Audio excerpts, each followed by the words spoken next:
Hey review family, keep it tight. My name is Jay Morris, the review guy, reviewing music for the love of music, and I'm back again to bring you another video. And in this one I'm going to be covering the new Forgotten Tomb record entitled Nihilistic Estrangement. This is the brand new 9th studio-length album by the Italian metal band Forgotten Tomb. And since formation, other than the lead guitar getting swapped out at the turn of the last decade, their current lineup has served them very well. Consistently, they've been dropping records every 1 to 4 years. If you were to explain their sound, I would say take the dreary tones of a typo negative, make them sound a bit heavier and sometimes distorted at times like a Paradise Lost, the absolutely downtrodden and sudden progressions of a My Dying Bride, and I would also say the jaw-shattering crescendos of an early Celtic Frost. And in many ways I think this is one of their most accessible records in a while, despite the fact that the production is fairly heavy at times. But when I say heavy, they don't necessarily ever go super extreme or anything like that, but instrumentally it is up to snuff.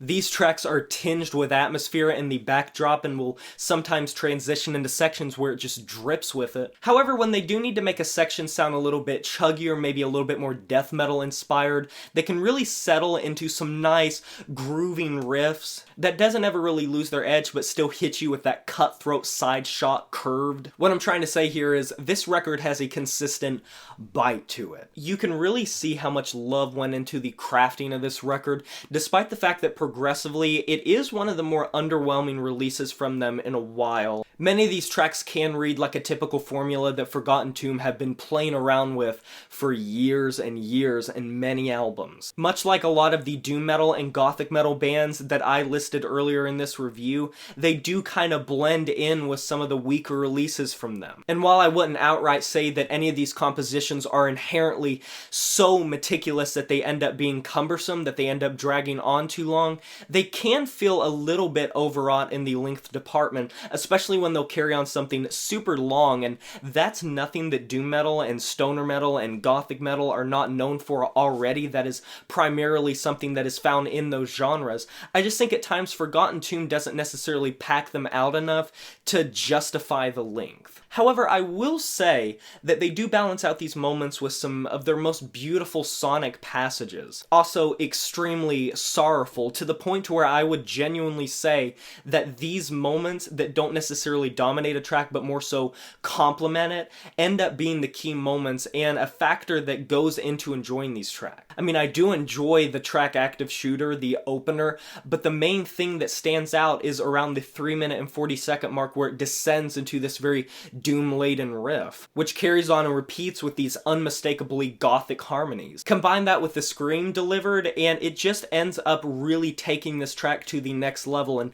makes me sad that there's not more moments like this that really take up large sections of this album, because I think the band does it a lot better than they sometimes do these more rigid and supposedly hard-hitting sections. They definitely do break up the monotony of this track listing. I will say though that consistently this record has a great mix to it. It feels very loose and hard to contain. It feels very expansive. It has a large feel, crushing in the way it's presented, and I'm not sure it would have been as crushing if the production hadn't have been as good as it is here. Although the vocals can come off a little bit, I would say dry, a little bit dull, a little bit untouched up, and I don't want it to sound as clean as say like a Gent record or something like that, but I would feel like some echo or some maybe light reverb or something could have really taken these vocals to the next level to complement the rest of the instrumentation very well, because it's very well fleshed out and well defined, whereas the vocals from a mixing standpoint do seem a little bit scant. In many ways, this record feels like a proper aesthetic to the greater field of influences that it is borrowing from. For a band that's been around so long, I could see some people complaining that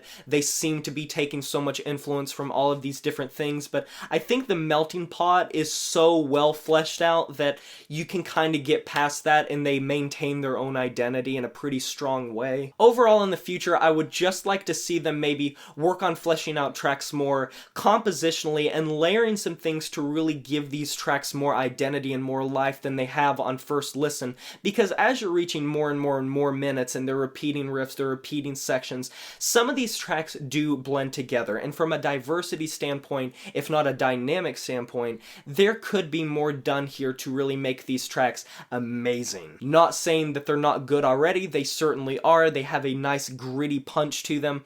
I just would like to see a little bit more in the future with the same level of production that is currently present and the obvious keen songwriting. Otherwise, I'm going to be giving this album a 6.5 out of 10.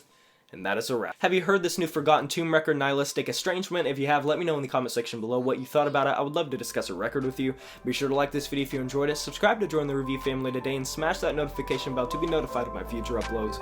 You know who it is. My name is Jay Morris, the Review Guy, and I'm signing off saying, maybe we could both explore